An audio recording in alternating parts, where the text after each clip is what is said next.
বলিউডের জনপ্রিয় অভিনেত্রী জ্যাকুলিন ফার্নান্দেজ গত কয়েক বছর ধরে পর্দার কাজের চেয়েও আর্থিক জালিয়াতি মামলায় কারাবন্দী সুকেশ চন্দ্রশেখরের সঙ্গে তার সম্পর্কের খবরই বেশি চর্চিত হয়েছে। তবে কোটি কোটি টাকার কেলেঙ্কারিতে অভিযুক্ত হয়ে কারাগারে থাকলেও জ্যাকুলিনের প্রতি সুকেশের অনুরাগে যেন বিন্দুমাত্র ভাটা পড়েনি। কারাগারের চার দেয়ালের ভেতর থেকেই নিয়মিত প্রেয়সীর উদ্দেশ্যে প্রেমের বার্তা আর বহু মূল্যের সব উপহার পাঠিয়ে বারবার সংবাদ শিরোনামে এসেছেন আলোচিত এই সুকেশ। ২০০ কোটি টাকার আর্থিক জালিয়াতি মামলায় অভিযুক্ত জ্যাকুলিনের কথিত প্রেমিক সুকেশ চন্দ্রশেখরকে জামিন দিয়েছেন দিল্লির একটি আদালত।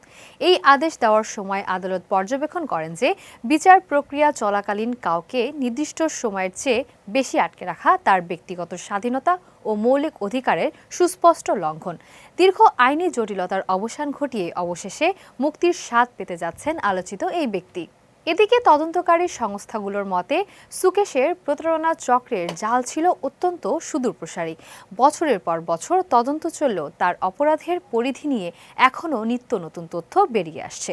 তবে জামিন পেলেও এখনই কারাগার থেকে মুক্তি মিলছে না সুকেশের। তার বিরুদ্ধে দেশের বিভিন্ন স্থানে মোট ৩১টি ফৌজদারি মামলা রয়েছে, যার মধ্যে ২৬টিতে জামিন পেলেও এখনও ৫টি মামলায় তার বিচার ও আটকাদেশ বহাল রয়েছে। অন্যদিকে জ্যাকুলিন নিজেকে এই জালিয়াতি চক্রের শিকার দাবি করে মামলা থেকে অব্যাহতির আবেদন জানিয়েছিলেন। তবে দিল্লি হাইকোর্ট সেই আবেদন খারিজ করে দেয়। আদালতের সাম্প্রতিক এই রায়ে সুকেশের জন্য স্বস্তির বার্তা এলেও জ্যাকুলিন ও সুকেশের এই বিতর্কিত অধ্যায়ের জল শেষ পর্যন্ত কতদূর গড়ায় এখন সেটি দেখার বিষয়।